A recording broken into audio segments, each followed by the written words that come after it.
പരിശുദ്ധാത്മാവേ എന്നിൽ വന്നു നിറയണമേ. പരിശുദ്ധാത്മാവേ കൃപ ചൊരിയണമേ. പരിശുദ്ധാത്മാവേ ശക്തി പകരണമേ. പരിശുദ്ധാത്മാവേ കൃപ ചൊരിയണമേ. പരിശുദ്ധാത്മാവേ ശക്തി പകരണമേ. പരിശുദ്ധ പരമദിവ്യകാരുണ്യ നാഥനായ ഈശോയ്ക്ക് നിത്യസ്തുതിക്ക് യോഗ്യനായ പരിശുദ്ധ പരമദിവ്യകാരുണ്യ നാഥനായ ഈശോയ്ക്ക്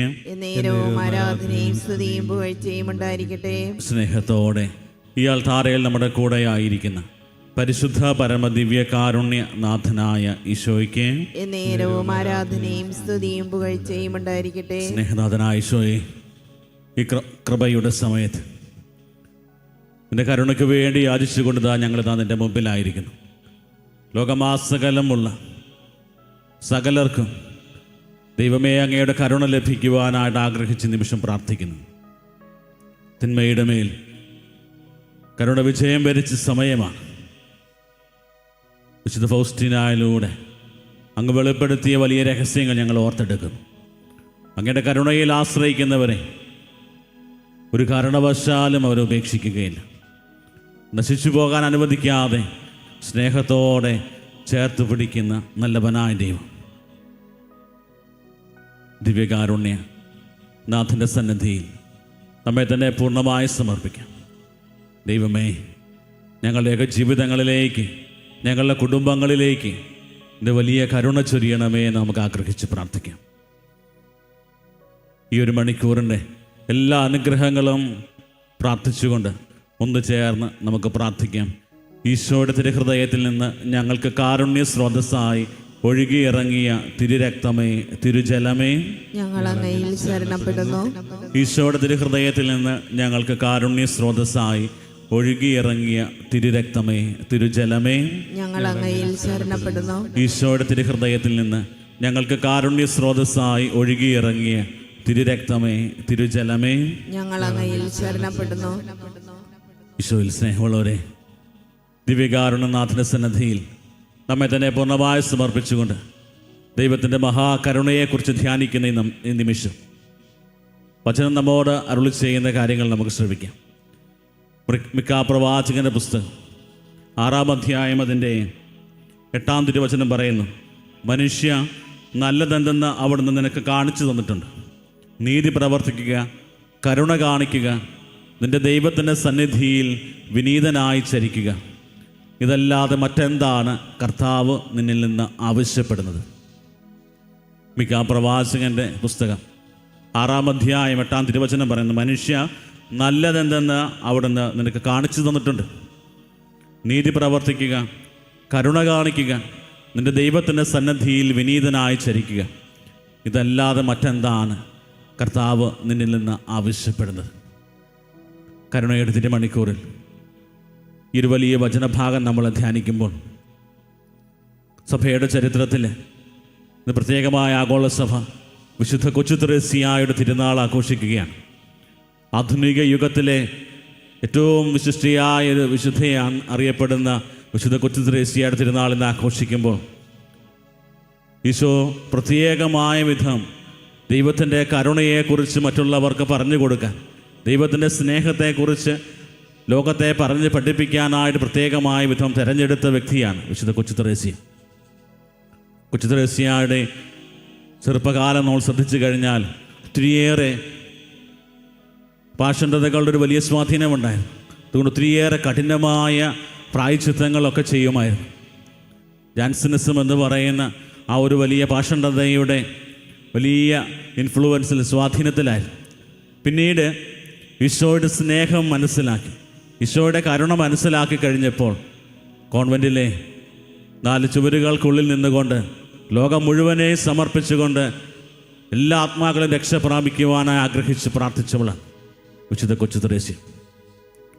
കൊച്ചു ത്രേസ്യ പറഞ്ഞു, ഈശോയെ, ഞാൻ നിൻ്റെ കയ്യിലെ പന്താണ്, ഞാൻ നിൻ്റെ കയ്യിലെ പന്താണ്, ഞാൻ നിന്നെ ഇത്ര അധികമായിട്ട് സ്നേഹിക്കുന്നു. എനിക്ക് വേറെ ഒന്നും പറയാനില്ല, ഇത്രമാത്രം ഞാൻ നിന്നെ സ്നേഹിക്കുന്നു. ഇതായിരുന്നു കൊച്ചു ത്രേസ്യയുടെ ജീവിതത്തെ മറ്റുള്ളവരിൽ നിന്നൊക്കെ വ്യത്യസ്തയാക്കിയത്. 25 വർഷമേ ജീവിച്ചുള്ളൂ എങ്കിൽ ജീവിച്ചിടത്തോളം ക്രിസ്തുവിൻ്റെ സ്നേഹമാവോളം അനുഭവിച്ച് ലോകം മുഴുവനെയും ദൈവത്തിൻ്റെ വലിയ കരുണയുടെ കീഴിൽ ഉയർത്തുവാനായിട്ട് പരിശ്രമിച്ച വിശുദ്ധൻ. പ്രിയപ്പെട്ടവരെ, എന്തുകൊണ്ടാണ് ദൈവം ഇപ്രകാരം ഈ ഒരു വിശുദ്ധയെ പ്രത്യേകമായ വിധം തിരഞ്ഞെടുത്തത്? അതിപാപം മൂലം മനുഷ്യന് ദൈവത്തെ നഷ്ടമായത് ദൈവത്തിൻ്റെ നന്മയെക്കുറിച്ചാണ്. ദൈവം നല്ലവനാണ്, ദൈവം വിശ്വസ്തനാണ്, സ്നേഹമുള്ളവനാണ്, കരുണയുള്ളവനാണ് എന്നുള്ള കാര്യം എല്ലാവരും മനസ്സിലാക്കണം എന്നുള്ള കാര്യം ദൈവം ആഗ്രഹിക്കുന്നൊരു കാര്യമാണ്. പക്ഷേ പാപം മൂലം അവന് നഷ്ടമായത് ഈ ഒരു വലിയ വിശ്വാസമാണ്. അതുകൊണ്ടാണ് കരുണയുടെ കരുണയുടെ ആ ഒരു ഡിവൈൻ മേഴ്സിയുടെ രൂപത്തിൻ്റെ താഴെ എഴുതി വച്ചിരിക്കുന്നത്, Jesus I trust in you. ഈശോയെ, ഞാൻ അങ്ങിൽ ശരണപ്പെടുന്നു. ദൈവത്തിൻ്റെ കരുണയിൽ ആശ്രയിക്കണം എന്നുള്ളത് കൃത്യമായും ഈശോ പഠിപ്പിച്ചൊരു കാര്യമാണ്. കാരണം ദൈവത്തിൻ്റെ കരുണയിൽ ആശ്രയിക്കാനായിട്ട് നമ്മൾ പരിശ്രമം എടുക്കുമ്പോൾ ദൈവം നമ്മളെ പ്രത്യേകമായ വിധം നമ്മളെ ഉയർത്തും. പാഷണ്ഡതകൾക്കൊക്കെ അതീതമായിട്ട് ഈശോയുടെ ആ ഒരു വലിയ സ്നേഹം അനുഭവിച്ച് ആ സ്നേഹത്തിൽ ജീവിതം ജീവിച്ചു തീർത്ത വിശുദ്ധ കൊച്ചു ത്രേസ്യ പോലെ നമ്മുടെയൊക്കെ ജീവിതങ്ങളും കരുണയോടെ ദൈവത്തിൻ്റെ മുമ്പിലാകുവാൻ, ദൈവത്തിൻ്റെ സന്നിധിയിൽ വിനീതരായിട്ട് പെരുമാറുവാനായിട്ടുള്ള കൃപ തരണമേ എന്ന് പ്രത്യേകം ഈ നിമിഷം പ്രാർത്ഥിക്കാം. നമ്മുടെയൊക്കെ ജീവിതങ്ങളെ പ്രത്യേകമായ രീതിയിൽ ദൈവത്തിൻ്റെ കരങ്ങളിൽ സമർപ്പിക്കാം. ദിവ്യകാരുണ്യനാഥൻ നമ്മുടെയൊക്കെ കൂടെ നമ്മളെ അനുഗ്രഹിക്കുവാനും ആശീർവദിക്കുവാനും ദാപ്പത്തിൻ്റെ രൂപത്തിൽ നമ്മുടെ കൂടെയായിരിക്കുന്നു. ദൈവത്തെ ആരാധിക്കാം. ഈശോ പഠിപ്പിച്ചതുപോലെ, ഈശോയെ, അങ്ങിൽ ശരണം വെക്കുന്നു, ഞങ്ങളങ്ങിൽ ആശ്രയിക്കുന്നു. കാരണം മനുഷ്യനിൽ ആശ്രയം വെക്കുന്നതിനേക്കാൾ നല്ലത് ദൈവത്തിൽ ആശ്രയം വെക്കുന്നതാണെന്ന് വചനം ഞങ്ങളെ പഠിപ്പിക്കുന്നുണ്ട്. ഈശോയെ, നിൻ്റെ കരുണയിൽ ആശ്രയിക്കുമ്പോൾ ഞങ്ങളുടെ നിത്യജീവൻ തന്നെയാണ് ഞങ്ങൾ ഉറപ്പാക്കുന്നത്. വിശുദ്ധ കൊച്ചു ത്രേസ്യയെ പോലെ, വിശുദ്ധ ഫൗസ്റ്റീനായെ പോലെ, ജോൺ ബോൾ രണ്ടാമൻ മാർപ്പാപ്പയെ പോലെ ദൈവത്തിൻ്റെ കരുണയെ ലോകം മുഴുവനും പ്രഘോഷിക്കുവാനും കരുണയുടെ വക്താക്കളായി മാറുവാനും ദൈവം നമ്മളോട് ആവശ്യപ്പെടുകയാണ്. ദിവ്യകാരുണ്യനാഥൻ്റെ സന്നിധിയിൽ നമ്മെ തന്നെ പൂർണ്ണമായി സമർപ്പിക്കാം. നമ്മൾ ശ്രവിച്ച വചനം നമുക്ക് ഒന്നുകൂടെ നമ്മുടെ മനസ്സിലേക്ക് കൊണ്ടുവരാം. മിക്ക പ്രവാചകൻ്റെ പുസ്തകം 6-ാം അധ്യായത്തിൽ പറയുന്നു, മനുഷ്യ, നല്ലതെന്താണെന്ന് അവിടുന്ന് നിനക്ക് കാണിച്ചു തന്നിട്ടുണ്ട്. ദൈവം നല്ലവനാണെന്നും നന്മ ചെയ്യുന്നവനാണെന്നും വചനത്തിൻ്റെ തുടക്കം മുതൽ ദൈവം പറഞ്ഞു വെക്കുന്ന കാര്യമാണ്. ആ ഒരു വലിയ ബോധ്യത്തിലേക്ക് നമുക്ക് വളരാൻ സാധിക്കണം. ഇന്ന് നമ്മുടെയൊക്കെ ജീവിതത്തിൽ ഏറ്റവും വലിയ ഒരു പ്രതിസന്ധി എന്ന് പറയുന്നത് നല്ല ബോധ്യങ്ങൾ നമുക്ക് നഷ്ടപ്പെട്ടു പോകുന്നതാണ്. നല്ല ബോധ്യങ്ങൾ ലഭിക്കുവാനും തിരിച്ചറിവുകൾ ലഭിക്കുവാനും നമുക്ക് ലഭിച്ച തിരിച്ചറിവിൽ നിലനിൽക്കുവാനുമായിട്ടുള്ള വലിയ കൃപ തരണമേ എന്ന് നമുക്ക് ആഗ്രഹിച്ച് പ്രാർത്ഥിക്കാം. വലിയ കാര്യങ്ങൾ ലോകത്തിൻ്റെ വിവിധ ഭാഗങ്ങളിൽ പോയി പ്രസംഗം നടത്തുകയോ അല്ലെങ്കിൽ സുവിശേഷ വേല ചെയ്യുകയോ എന്ന് ചെയ്യുന്നതിനേക്കാൾ ഉപരിയായി ഈശോയെ, ഞാൻ അങ്ങയെ സ്നേഹിക്കുന്നുവെന്ന് നമുക്ക് പറയാൻ സാധിക്കും. ഓരോ നിമിഷവും ജീവിതത്തിൻ്റെ ഓരോ സാഹചര്യങ്ങളിലൂടെയും കടന്നു പോകുമ്പോൾ ദൈവം എൻ്റെ നല്ലതിനാണ് എല്ലാം ചെയ്യുന്നതെന്ന് വലിയ ബോധ്യത്തോടെ ഈശോയെ, ഞാൻ അങ്ങയെ സ്നേഹിക്കുന്നു, എൻ്റെ കയ്യിലെ ഒരു ഉപകരണമാക്കി ഞങ്ങളെ ഓരോരുത്തരെയും മാറ്റണമേ എന്ന് പ്രാർത്ഥിക്കും. ദൈവത്തിൻ്റെ വലിയ കരുണയുടെ കീഴിൽ ഏറ്റവും താഴ്മയോടെ നമുക്ക് നിൽക്കാം. ദൈവം ആവശ്യപ്പെടുന്നതും ആഗ്രഹിക്കുന്നതുമായ ഒരു കാര്യം, എന്തുമാത്രം എളിമയോടെ, എന്തുമാത്രം വിനീതമായ മനോഭാവത്തോടെ കർത്താവിൻ്റെ കരുണയുടെ കീഴിലായിരിക്കാൻ പറ്റുമോ? എന്തുമാത്രം ശക്തിയോടെ ദൈവത്തിൽ ശരണം പ്രാപിക്കാൻ പറ്റുമോ? അത്രമാത്രം നമ്മൾ ദൈവത്തിൻ്റെ കരുണയിൽ ആശ്രയിക്കണം. ആദിമാതാപിതാക്കളുടെ പാപം മൂലം കത്തോലിക്കാ സഭയുടെ ചരിത്രം പരിശോധിച്ച് കഴിഞ്ഞാൽ പ്രൊട്ടസ്റ്റന്റ് റിഫോർമേഷനിലൂടെ അതിൻ്റെ ഭാഗമായിട്ടൊക്കെ കത്തോലിക്കാ സഭയുടെ വിശ്വാസത്തിൽ നിന്നൊക്കെ ഒത്തിരിയേറെ ആളുകൾ വ്യതിചലിച്ചു പോയി, യഥാർത്ഥ വിശ്വാസത്തിൽ നിന്നൊക്കെ മാറിപ്പോയി. ഇത്രമാത്രം സ്നേഹിക്കുന്ന ഈശോ, ഇത്രമാത്രം കരുണ കാണിക്കുന്ന ദൈവം, ഇത്രമാത്രം നമ്മളെ പരിപാലിക്കുന്ന ദൈവം, ദൈവത്തിൻ്റെ നന്മ കാണാൻ സാധിക്കാതെ പോയ നിമിഷങ്ങൾ. ഇവിടെയൊക്കെ ഓരോ കാലഘട്ടത്തിലും ദൈവം ഓരോ വ്യക്തികളെ തിരഞ്ഞെടുത്ത് മനുഷ്യരെ പഠിപ്പിക്കുന്ന കാര്യം, ഞാൻ നല്ലവനാണ്, എൻ്റെ നന്മയിൽ നിങ്ങൾ ആശ്രയിക്കുക, എൻ്റെ നന്മയിൽ നീ ശരണം പ്രാപിക്കുക, നിൻ്റെ ജീവിതം രക്ഷ പ്രാപിക്കും. പ്രിയപ്പെട്ടവരെ, ഈ കരുണയുടെ തിരുമണിക്കൂറിൽ ദിവ്യകാരണത്തിലൂടെ ദൈവം നമ്മോട് ആവശ്യപ്പെടുന്നത് നമ്മെ തന്നെ പൂർണ്ണമായ ദൈവകരങ്ങളിൽ സമർപ്പിക്കുക എന്നതാണ്. എന്തുമാത്രം കുറവുകളുണ്ടോ, പോരായ്മകളുണ്ടോ, വീഴ്ചകൾ സംഭവിച്ചിട്ടുണ്ടോ? ഓരോ പാപിക്കും അവകാശപ്പെട്ടതാണ് ദൈവത്തിൻ്റെ വലിയ കരുണ. ഓരോ പാപിയോടും ദൈവം കാണിക്കുന്ന വലിയ സ്നേഹമാണ് ദൈവത്തിൻ്റെ കരുണ. അങ്ങനെയാണെങ്കിൽ നമുക്കെല്ലാവർക്കും ദൈവത്തിൻ്റെ കരുണയിൽ ആശ്രയിക്കാൻ പറ്റും. പാപികളും ബലഹീനരും ഒത്തിരിയേറെ സ്നേഹത്തിൽ നിന്നൊക്കെ വ്യതിചലിച്ചു പോയവരാണെങ്കിൽ ദൈവത്തിൻ്റെ ആ വലിയ കാരുണ്യം നമ്മളെയൊക്കെ ദൈവത്തിൻ്റെ സ്നേഹത്തിലേക്ക് ചേർത്ത് പിടിക്കുന്നു.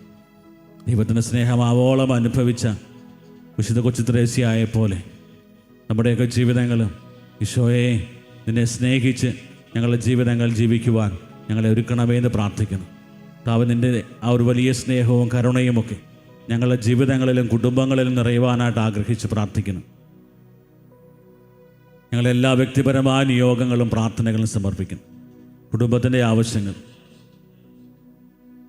ലോകത്തിൻ്റെ വിവിധ ഭാഗങ്ങളിൽ ഓൺലൈനിലൂടെ ഈശോയെ നിൻ്റെ കരുണയിൽ ആശ്രയിച്ച് പ്രാർത്ഥിക്കുന്ന എല്ലാ മക്കളുടെയും നിയോഗങ്ങൾ ഞങ്ങൾ സമർപ്പിക്കുന്നു. ഈ ആലയത്തെയും ഈ ആലയത്തിലെ എല്ലാ ശുശ്രൂഷകളെയും സമർപ്പിക്കുന്നു. നമ്മുടെ എല്ലാ നിയോഗങ്ങളും പ്രാർത്ഥനകളും ദൈവത്തിൻ്റെ വലിയ കരുണയുടെ കീഴിൽ സമർപ്പിച്ചുകൊണ്ട് കർത്താവെ ഞാൻ അങ്ങിൽ ശരണപ്പെടുന്നു എന്നുള്ള പ്രാർത്ഥനയോടെ ഏറ്റവും താഴ്മയോടെ കർത്താവിൻ്റെ ആശീർവാദം നമുക്കിപ്പോൾ സ്വീകരിക്കാം. താഴ്ന്ന സ്വരത്തിൽ ദൈവത്തെ സ്തുതിച്ചുകൊണ്ട് കർത്താവിൻ്റെ ആശീർവാദത്തിനായിട്ട് നമുക്കൊരുങ്ങാം.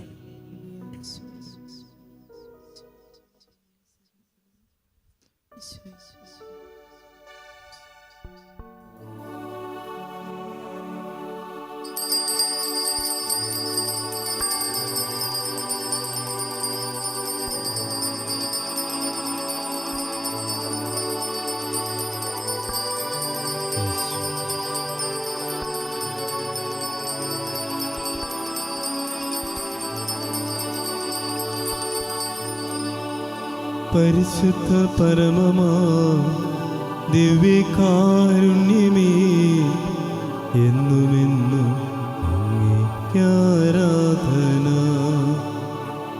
പരിശുദ്ധ പരമമാ ദിവ്യകാരുണ്യമേ, എന്നുമെന്നും അങ്ങേയ്ക്കാരാധന. പരിശുദ്ധ പരമമാ ദിവ്യകാരുണ്യമേ, എന്നുമെന്നും അങ്ങേയ്ക്കാരാധന.